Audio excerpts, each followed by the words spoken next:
the road again. We can't wait to get on the road again. Telling stories to our family and our friends. We can't wait to get on the road again. On the road again. We can't wait to get on the road again. Telling stories to our friends. We can't wait to get on the road again. Welcome to our monthly AAA podcast, Affinity, Allie, and Annette on the road to good storytelling with our hosts, Allie Spooner and moi. Good morning and welcome. I'm Allie Spooner and I write with Affinity. With over 40 published titles, I touch on many genres, from romance to paranormal. I have numerous series, and lately I focus more on teaching myself to write shorter stories, and standalone books. I hope you enjoy our podcast and have an opportunity to meet some authors new to you or learn more about your favorites. We appreciate your support and invite you to visit Affinity Rainbow Publications to check out our books. And I'm Annette Mori, also with Affinity Rainbow Publications. Yay, Affinity. I'm not going to do my normal spiel because you've probably heard it so many times. And, to tell you the truth, I can't even tell you how many books I've written. I think it's somewhere around 33, 34, 35, who knows. But I am always delighted to be here and always delighted to talk with other authors because I learn something every single time, even with authors who have come back to visit with us, like Jen is doing today. So she's been with us before, so I'm sure we'll even pick up some more little secrets and gems from her. All right, so each month we'll invite a special guest to join us as we discuss various topics of interest to writers and readers. We'll invite our guests to do a short reading and then follow with questions on the featured topic, while encouraging them to do at least one giveaway to our audience. This month, we'll be talking about books featuring families, specifically families with secrets. We feel very lucky to have Jen back with us today, and she just released her brand new novel, A Wild Moon Rises. It's been nearly 2 years since her last release, Changing Times, which was a delightful book. So we are so happy to have her here with us and get that new reading from her. All right.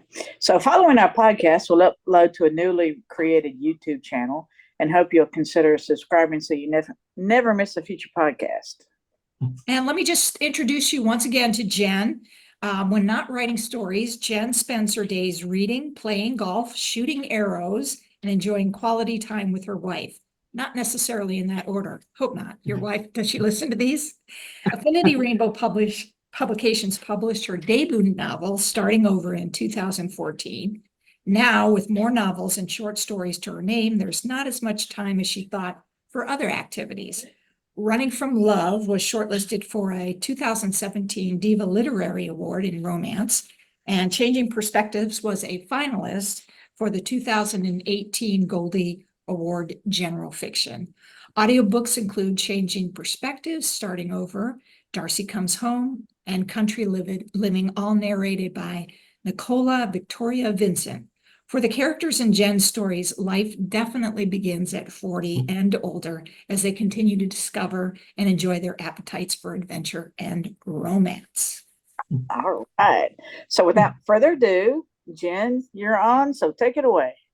Okay, well, thank you very much, both of you, for that fine introduction. Right, so I'm going to just read from the prologue, which fits your sort of 5-minute reading time. Mallory lay back on the lounger, eyes closed, with the gentle sound of waves lapping the seashore, washing through her senses.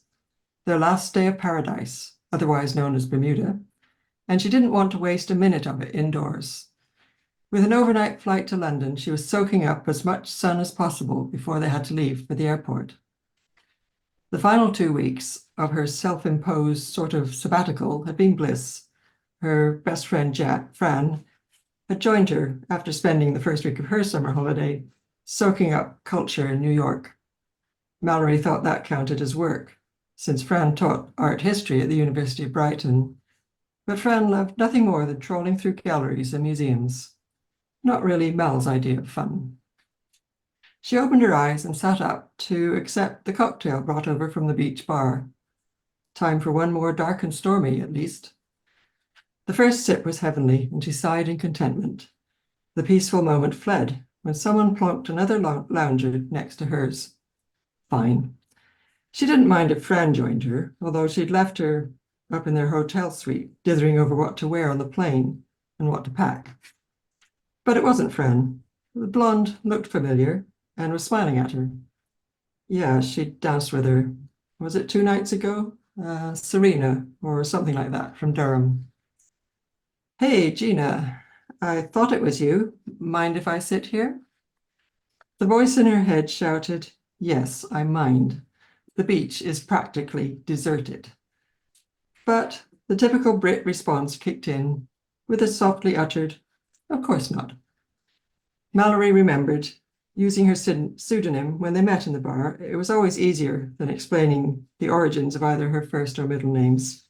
She wrote crime novels using her real name, M.G. Holmes, but she also had a series of children's books published as Gina Towers.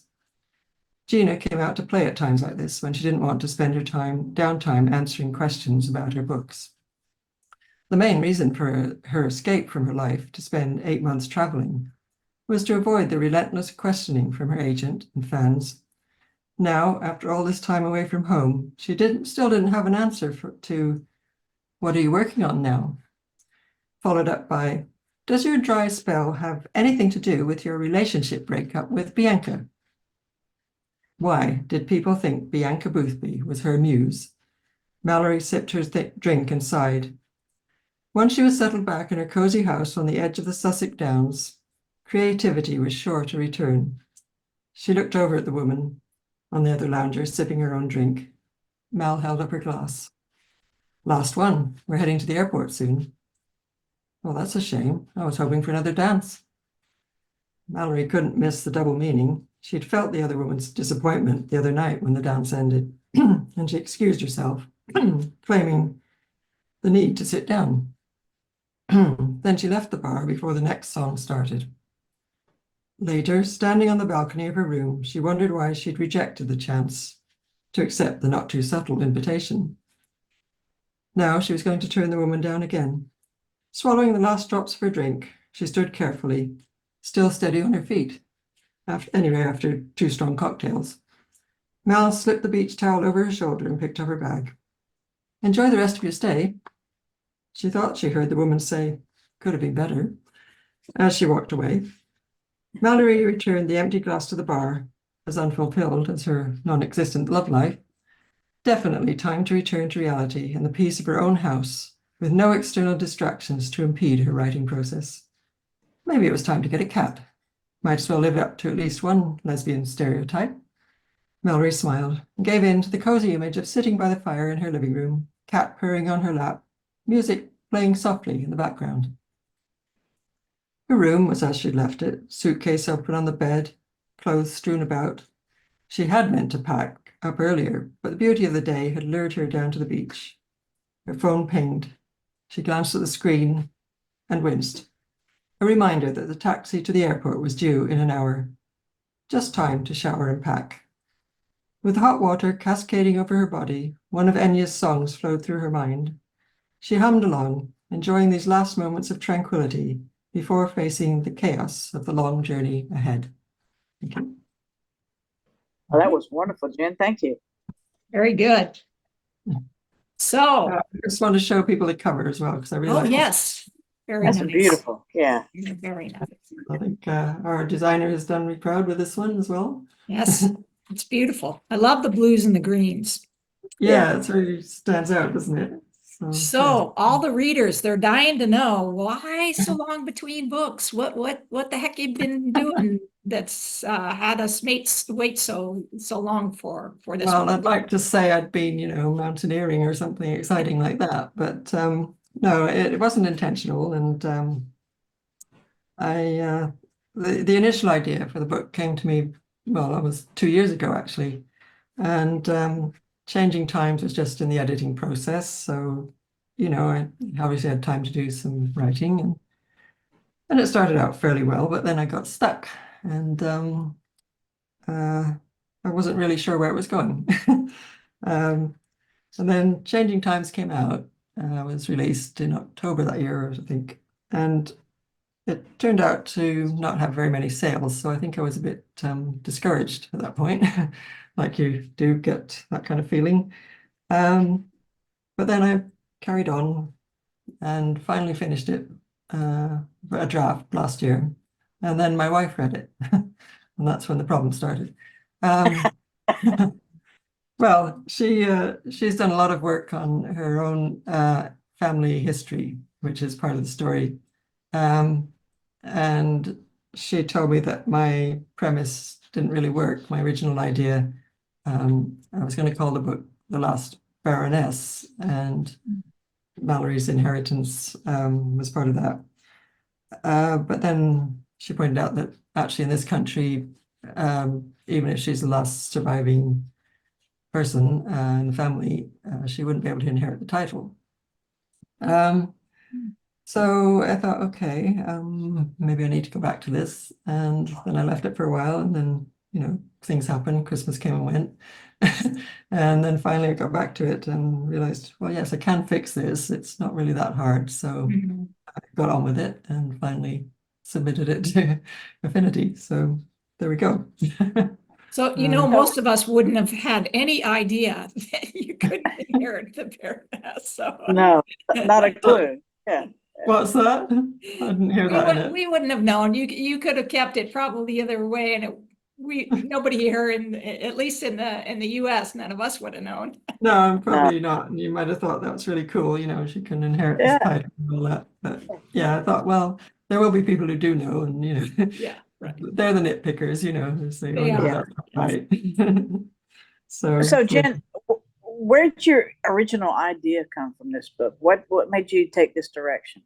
Well, this is going to seem really weird, but I have this really old book here. You can see it's called Mallory's La Morte d'Arthur, okay? About King Arthur. And I've had this book since I was 10 years old. You can see it's pretty bad shape. Yeah. So I did read it, even though my parents weren't keen on me having it because they knew there were some stories in that which children shouldn't read, but of course that all went over my head. Anyway, so that's where I got the name Mallory from. The man who wrote the book, Sir Thomas Mallory, I wrote it in the 1500s, but he was kind of a bad lad and he ended up in prison, so he had a lot of time to write. They must have given him some pen and paper, I guess. So he wrote this story, and I've always been interested in King Arthur stories and stuff. So yeah, so I started to think about my name, the name Mallory, and where it came from. And then I picked the middle name, which is Guyette, and as a family name. But this is where the idea was that she didn't actually know anything about the history of her, that it was her mother's maiden name. And her mother died when she was very young. So it was just her and her father didn't like to talk about it. And so she didn't know anything about any grandparents she might have had on that side of the family, or an uncle, and that kind of thing. So that's sort of where it came from, which I don't know if it makes sense to you, but that was the basis to begin with. Interesting. So family secrets, they're kind of interesting themes to delve into. I mean, I would say there's probably not a family anywhere that doesn't have a little bit of that somewhere. So, I mean, would you agree? Do you think that most families have a secret, at least a secret or two? And Well, what do you think are the best ones to write about? Well, the proverbial skeleton in the closet, I guess. Right, exactly. Yeah. But I think, yes, many families probably do have things that aren't spoken about. But nowadays it is much harder to hide things, isn't it? Because you can find out everything you like pretty much online. Well, and also all the genealogy stuff that Oh yeah, like in your book, it's pretty because easy. my wife has been doing it for about 20 years. I mean, she started as a hobby to find out a bit more about her family background. Thought it would just take a few years, and then she kept finding people and people all over the place, she comes from a Scottish Irish background, so they're everywhere, aren't they? Uh, so people in Canada, Australia, what have you, and people she could actually connect with, and hear stories, like you say, stories that people who've been in jail or bigamists or what all sorts of things. So there is all that stuff out there, and so nowadays, with everybody putting all their lives online, like on Facebook and social media stuff, and there's personal blogs and podcasts like this sort of thing. So how can you hide things nowadays? I mean, you've seen it happen with politicians. They go back, trawl through any social media they put on 20 years ago and find something that they don't want people to know about. And Yeah. it's Any family secret that you have you'd like to share for all of us readers? my family's not got any secrets. No, of course not. Well, not that I know of. My mother died recently, and I'm sorry. beginning of July, and that's one of the regrets I have about not finishing this book sooner, because she didn't get to read it. She was a good supporter. But there's always the things now that you wish you'd asked, like with Mallory, trying to find out about her family. Yeah, and I think she did have some secrets, but we don't know about them. Yeah. There is a small mystery to reveal in your story. Is that something that you enjoy creating, is the mystery aspect? Well, I didn't really set out to write a mystery. That one sort of crept up on me. So I don't claim to have any tricks, and I think if I was really any good at it, I'd be writing crime stories or thrillers. But no, it just sort of was something that came along with the story, and I thought, okay, yeah, that sort of makes sense, so I'll put that in. Let me ask a follow-up question to that, because you're normally a plotter, right? No, You don't plot out your books. no, this was your No? last question, wasn't it? No, I've always been a pantser, unfortunately, and so yeah, that doesn't help at all.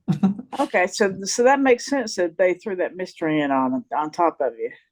Yeah, Yeah. Okay.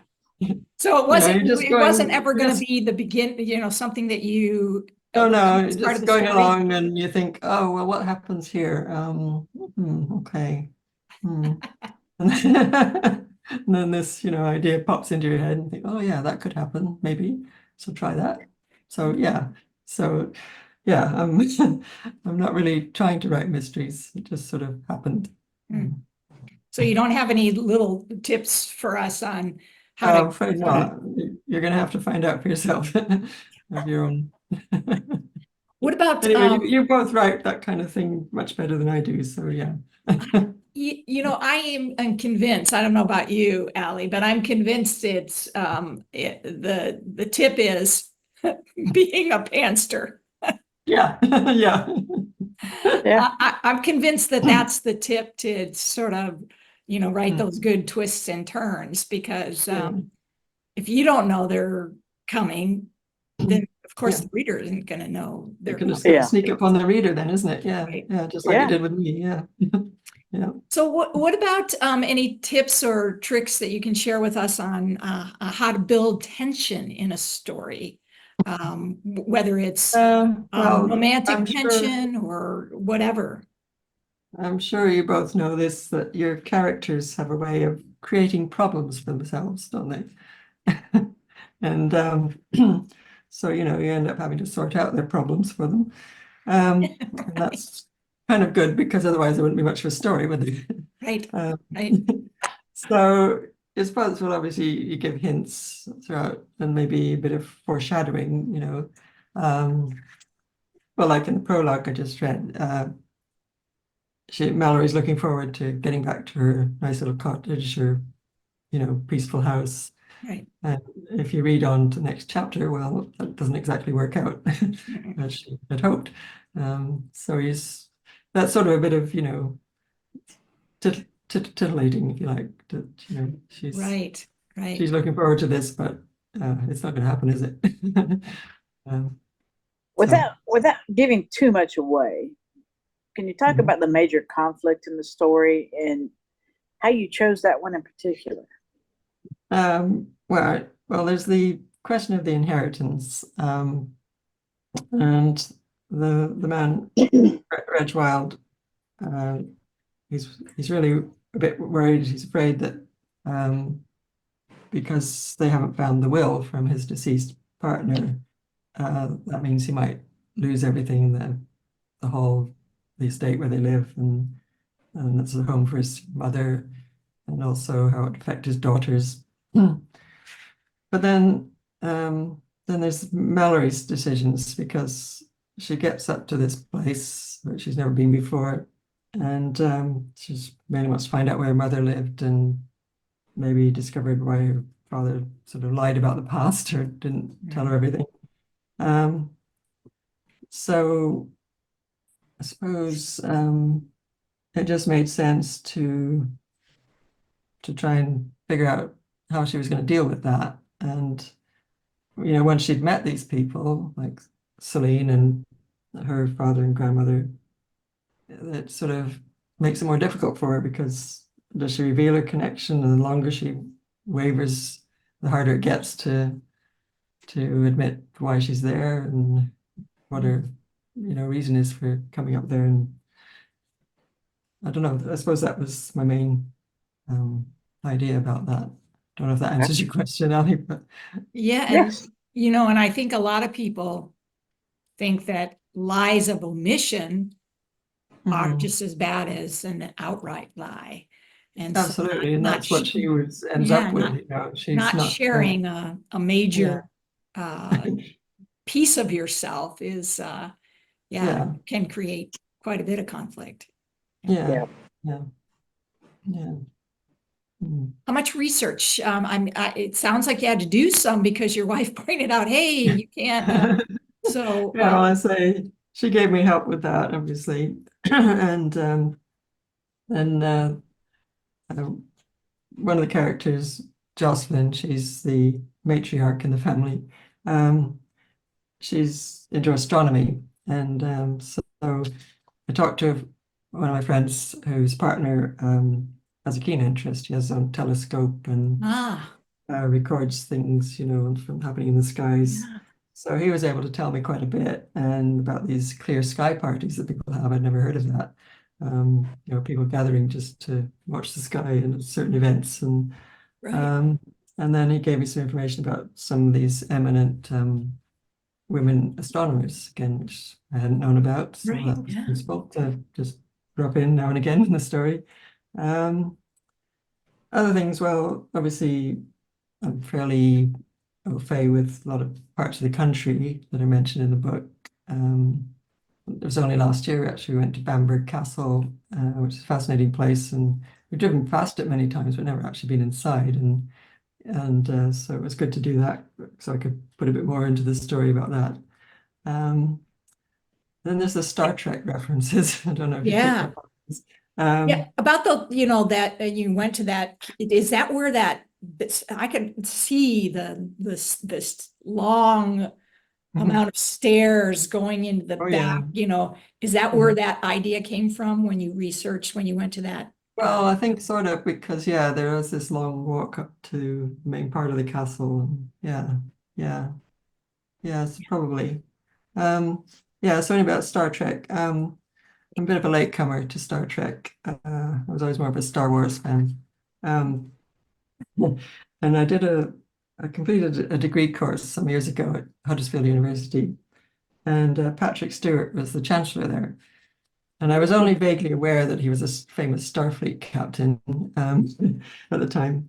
And he wasn't able to be at the ceremony in Huddersfield, but he beamed in from California, to give us all a message, all us graduates, which was pretty cool. But anyway, I did recently watch the Star Trek Picard things that were on Amazon Prime recently. Yes. The series, those were really good. I really enjoyed those. And then they've been showing old episodes of Voyager, Yeah. Star Trek Voyager. So I got to know a bit more about Seven of Nine, and she gets a mention in the book. So, so that's part of my research, I guess you could call it. Yeah, that kind of thing. Right. We, as writers, I know I'm certainly guilty of it, and I'm sure Annette probably is too. How Yeah. much of your personal experiences are part of this book? Yeah, you really want me to admit to things, don't you? Yeah, we Yeah. do. That's Yeah, we the want reason the, why we we do want the these. juicy. Yeah. We want the juicy tidbits. Come on Yeah. now. Well, I don't know if I've got anything really juicy. We did go to Bermuda one time, and I think that's probably where I first had a dark and stormy cocktail, which I've become quite fond of. Although I have to What say, is it? What is a dark and stormy? well, it's basically rum and ginger ale. It's not really too exciting, but it's a nice drink, especially in a hot place. Oh, yeah. But it can't really compare, Annette, with your wife's mojitos, because when we were in New Orleans and she made those for us, I think that was my first time of having those, and now I'm kind of hooked on them whenever I see them on a menu.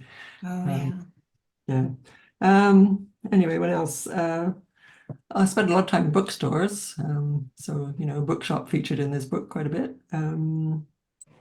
But unfortunately, a few minutes in a bookshop is actually a great laxative. So I have to make sure the bookshop has a toilet. In fact, we were in one just last week, and I'd only been in there a few minutes looking at books and had to make my way around to. Well, is that because they serve coffee too? Because that tends to be the thing that does it for me. No, I mean, I hadn't had any coffee before I'd gone in, so but no, it just happens. It can Just happen happens. anytime, anywhere. And it happens with my sister and my mother as well. They both had that problem. So, Really? That is so yeah, it's fascinating. hereditary. And yes, I do like coffee and muffins, which feature quite a bit in the book as well. Yes, well, can't really think of other personal things from the book. So I know we shouldn't push you for a new book so soon, but any works in progress that you have right now that you want to talk about? I wish I could say yes, but the short answer is actually no. I don't have anything at the moment, and I really don't have a clue what comes next. I mean, So I'm not even a thinking- little kernel of an idea or anything that you've been Well- tossing around in your head? I really, honestly, I'm not hiding anything. I haven't come up with any great idea. The next thing, though, is that I'll be meeting up with my narrator, Nikki, who's going to take on the new book for narrating, an audiobook. So Oh, that's and which one? this one, the new one. This one. Oh, Yeah. So that'll be interesting because I always like working with her and Yeah. hearing how the voices come out. She's really good at those. Yeah. So I mean, you've both been doing audiobooks, so you know how yeah, it is. different it is. It's very nice to have them available for sure. I appreciate having that medium for individuals who have difficulty either reading or holding a book for a long time. So Yeah. And it seems like more and more individuals are preferring the audio. Yeah. Well, I listen to audiobooks as well, and I find that you hear things that you might not have picked up when you were reading, Right. Yeah. Which is interesting, isn't it? So yeah, I still enjoy listening to those as well. Right. Yeah. All right. Well, I blew the question about the pantser and plotter already, so I All really right. I really thought you did some plotting in the past, Jen. Can't say I have really. I mean, no. Yeah, I kind of remember us talking about this and me being surprised the last time that we talked, because I do remember you telling us that you were a pantser too. And I was thinking, gosh, you just don't seem like a pantser. You seem like somebody who's very organized and, plots things out. And I don't know if it's just the sort of different cultural differences between, US versus UK, but I always seem to think of UK people as just being more methodical about the way they go about things. Maybe Yeah. that's what Well, it's some about, people because are. I there's, mean, Claire Ashton, I don't know if you follow her on any of the social media, but she has post-it notes everywhere. Yeah. And so when she sits down to write, I think she does have a pretty good idea of what's going to happen next. And right, she's got exactly. things planned out. And then another author, Andrea Bramall, who lives in the UK, she plots it all out. And then she sits down to write. It only takes her about 2 weeks to write the whole thing. Wow. Oh, wow. Um, Yeah. it's pretty Yeah. amazing, but that was the way she could work, she, Yeah. Yeah. Oh, yeah, that's interesting. Now, I mean, and it's probably, just like with any sort of view of your culture or another culture or whatever, or where you come from, we all have sort of these stereotypes that Mm. not always are Mm. accurate, because I'm No, sure there no. are a ton of US writers that are plotters as well. Yeah, So yeah. I don't think it's dependent upon whether you're UK or Mm. US. Interesting. Yeah. Any last things you want to share with readers Well, I out there? suppose one thing was back in March when we did this, and you asked me what my new book was called, and I didn't tell you, but that's because I didn't know. Oh, okay. And it wasn't actually until I wrote the last line, which I think you read the book, innit? Yes. I thought, oh, that's my title. And So you weren't just being cagey just to kind of no, I tease wasn't us. just You putting you really off. didn't know what it was. I really, really didn't know. Okay, fair So, enough. yeah. Well, then we'll give you a pass on that. Okay. Yeah, I wasn't just fobbing you off, just Yes. yeah. All So, right. yeah, Well, that's it. thank you very much. For those out there who are listening, don't forget to check out our YouTube channel and subscribe. And we very much appreciate, Jen, you coming back to chat with us once again. It was delightful to have you. Thank you. Thank you. Well, you. thank you. Yes, you mentioned doing a giveaway. I would be happy to send a paperback version to anybody who would be interested. Lovely. So, folks, comment or send me a private message, and we'll get your names in a hat. Okay, Thank that'd you be very great. much. All right. And again, thank you for inviting me because it's good fun and I enjoy seeing the both of you as well. Yes, So, yes. yeah. Yes. Thank you, Jen, and look forward to the next book. So be thinking. I'll keep thinking. Yeah. Yeah. Okay. I will do. All right. Okay. Well, Bye all. that's it.